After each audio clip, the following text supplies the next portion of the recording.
அனைவருக்கும் வணக்கம். புனிதம் நிறைந்த மார்கழி மாதத்திற்கு உங்களை அன்புடன் வரவேற்கிறேன். மார்கழி என்றாலே பக்தி, ஆன்மீகம், அதிகாலை கோலங்கள், திருப்பாவை, திருவம்பாவை என ஒருவித தெய்வீக அமைதி நம் மனதில் நிறைந்துவிடும். பகவான் ஸ்ரீ கிருஷ்ணர் மாதங்களில் நான் மார்கழி என்று தன்னையே பெருமைப்படுத்திய இந்த மாதத்தின் மகத்துவத்தை நாம் அனைவரும் அறிவோம். ஆனால் இந்த மார்கழி மாதத்தில் நாம் என்ன செய்ய வேண்டும், எவற்றை தவிர்க்க வேண்டும் என்ற தெளிவான புரிதல் பலருக்கும் இருப்பதில்லை. இந்த வீடியோவில் மார்கழி மாதத்தில் நாம் கட்டாயம் செய்ய வேண்டிய மற்றும் செய்யக்கூடாத விஷயங்களை பற்றி விரிவாக பார்க்க போகிறோம். இது உங்கள் வாழ்க்கையில் இன்னும் அதிக நன்மைகளையும் புண்ணியத்தையும் அள்ளித்தரும். மார்கழி மாதத்தின் அனைத்து நன்மைகளையும் பெற நாம் தவறாமல் செய்ய வேண்டிய முதல் விஷயம் அதிகாலை வழிபாடு. அதிகாலை பிரம்ம முகூர்த்தத்தில் எழுந்து குளித்து விடுங்கள். அதிகாலை குளியல் உடலை சுறுசுறுப்பாக்கும்.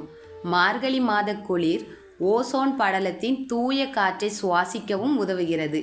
இதை சுவாசிப்பது உடல் மற்றும் மனதிற்கு புத்துணர்ச்சி தரும். அதிகாலையில் வாசல் தெளித்து வாசலில் புள்ளிக்கோலம் இடுவது மிக முக்கியம். கோலமிடுவது ஒரு வகையான யோகாசனம் போல் செயல்பட்டு உடல் மற்றும் மனதிற்கு அமைதியை தரும்.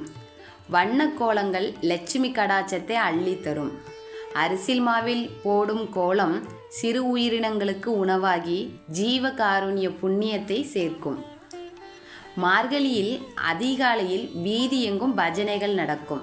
இதில் கலந்து கொள்வது அல்லது வீட்டில் விஷ்ணுவை போற்றும் திருப்பாவை மற்றும் சிவபெருமானை போற்றும் திருவம்பாவை, விஷ்ணு சகஸ்ரநாமம் போன்ற பக்தி பாசுரங்களை தினமும் பாராயணம் செய்ய வேண்டும். இது மனதை சுத்திகரித்து தெய்வீக ஆற்றலை நமக்குள் கொண்டு வரும். இந்த மாதத்தில் நாம் இறைவனை துதிக்கும் போது நம் வேண்டுதல்கள் அனைத்தும் நேரடியாக இறைவனிடம் சென்று சேர்வதாக ஐதீகம். தேவர்களின் வைகறை பொழுதான மார்கழியில் அதிகாலை பிரம்ம முகூர்த்தத்தில் கோவில் தரிசனம் செய்வது அளவற்ற புண்ணியத்தை தரும்.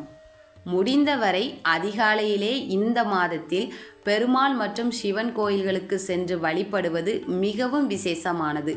குறிப்பாக ஆண்டாள் பாடிய திருப்பாவைக்கு உரிய பெருமாள் கோயில்களுக்கும் மாணிக்கவாசகர் பாடிய திருவம்பாவைக்குரிய சிவன் கோயில்களுக்கும் செல்வது சிறப்பு.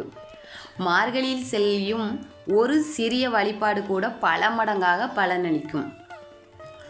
அதிகாலையில் துளசி செடிக்கு அருகில் உள்ள காற்று தூய்மையாக இருக்கும். இந்த சமயத்தில் துளசி செடிக்கு தீபமேற்றி வழிபடுவது பெருமாளின் அருளை பெற்றுத்தரும். லட்சுமி கடாட்சத்தையும் அதிகரிக்கும். மார்கழியில் செய்யப்படும் தான தர்மங்களுக்கு பன்மடங்கு பலன் உண்டு. உணவு, உடை, போர்வை போன்றவற்றை இல்லாதவர்களுக்கு வழங்குவது சிறந்த புண்ணிய செயலாகும். இந்த மாதத்தில் செய்யும் அன்னதானம் மிகவும் விசேஷமானது. குறிப்பாக குளிர்காலத்தில் ஏழைகளுக்கும் காகம், பசு போன்ற உயிர்களுக்கும் உணவு அளிப்பது மிகப்பெரிய புண்ணியம். பழைய பொருட்களை எரித்து புதியவற்றை வாங்காமல் தகுதியுள்ள ஏழைகளுக்கு அளிப்பது இந்த மாதத்தின் தர்மமாக கருதப்படுகிறது.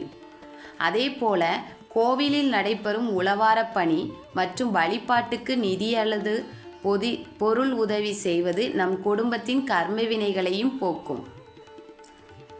மார்கழி மாதம் தவம் மற்றும் வழிபாட்டுக்கான காலம் என்பதால் சில உலகியல் சார்ந்த காரியங்களை தவிர்ப்பது நல்லது. இந்த மாதத்தில் திருமணம், கிரகப்பிரவேசம், காது குத்து போன்ற சுபகாரியங்களை நடத்துவதை தவிர்ப்பது நல்லது. இது தேவர்களுக்குரிய மாதம் என்பதால் மனிதர்களின் உலகியல் சார்ந்த இன்பங்களுக்கு 2ஆம் இடம் அளிக்கப்படுகிறது. தேவர்கள் தங்களின் தியானம் மற்றும் தவத்தில் இருக்கும்போது சுபகாரியங்களின் சப்தம் அவர்களை தொந்தரவு செய்யக்கூடாது என்பதற்காக இது தவிர்க்கப்படுகிறது என்றும் ஒரு கருத்து உண்டு. ஆனால் சீமந்தம், நிச்சயதார்த்தம், வரன் பார்த்தல், சடங்குகள், புதிய ஒப்பந்தங்கள் போன்ற பணிகளை வைத்து கொள்ளலாம். அதிகாலையில் எழுந்து புத்துணர்வு பெறுவதே இந்த மாதத்தின் முக்கியத்துவம். அதனால் பகல் உறக்கத்தை தவிர்த்து பகல் பொழுதை ஆக்கப்பூர்வமாக பயன்படுத்துவது நன்மையை தரும். இந்த மாதம் முழுவதும் அசைவ உணவுகளை தவிர்த்து சைவ உணவு முறையை பின்பற்றுவது உடல் மற்றும் மனதிற்கு தூய்மையை தரும். ஆன்மீக உணர்வையும் மேம்படுத்தும். மது அருந்துவதை கண்டிப்பாக தவிர்க்க வேண்டும். ஆன்மீக ரீதியாக உயர்வான இந்த மாதத்தில் தேவர்கள் நம்மை உற்று நோக்கும் இந்த காலத்தில் கோபம், பொறாமை, புறம்பேசுதல், சண்டையிடுதல், கத்துதல் போன்ற எதிர்மறை எண்ணங்கள் மற்றும் செயல்களை தவிர்ப்பது நல்லது. இது மன அமைதியை பாதிக்கும். இந்த மாதத்தில் முடிவெட்டுதல், சவரம் செய்தல் போன்ற காரியங்களை தவிர்ப்பது நம் பாரம்பரியம். முக்கியமாக கடன் வாங்குதல் அல்லது கடன் கொடுத்தல் போன்ற பண பரிமாற்றங்கள் தொடர்பான முக்கிய முடிவுகளை இந்த மாதத்தில் தவிர்ப்பது நல்லது. மார்கழியில் தினசரி வீட்டில் விளக்கேற்றி பக்தி பாடல்களை பாடி இறைவனை வழிபடுவது அவசியம்.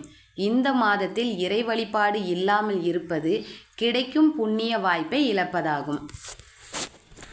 இப்போது உங்களுக்கு மார்கழி மாதத்தில் என்ன செய்ய வேண்டும், எவற்றை தவிர்க்க வேண்டும் என்பது பற்றிய தெளிவான புரிதல் கிடைத்திருக்கும் என நம்புகிறேன். மார்கழி மாதம் என்பது வெறும் சடங்குகள் நிறைந்த மாதம் மட்டுமல்ல. இது நம் வாழ்க்கைக்கு ஆரோக்கியத்தையும் மன அமைதியையும் ஆன்மீக பலத்தையும் அள்ளி தரக்கூடிய ஒரு பொற்காலம். இந்த மார்கழியில் நாம் அனைவரும் மேலே கூறிய நற்செயல்களை பின்பற்றி பகவான் ஸ்ரீ கிருஷ்ணரின் அருளையும் மகாலட்சுமி தேவியின் அருளையும் பெற்று சகல சௌபாக்கியங்களுடன் வாழ்வோம்.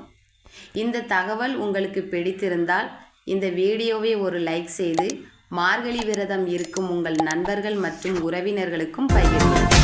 மேலும் பல சுவாரஸ்யமான நம் பண்பாட்டு ரகசியங்களை தெரிந்து கொள்ள நம் சேனலை சப்ஸ்கிரைப் செய்யுங்கள்.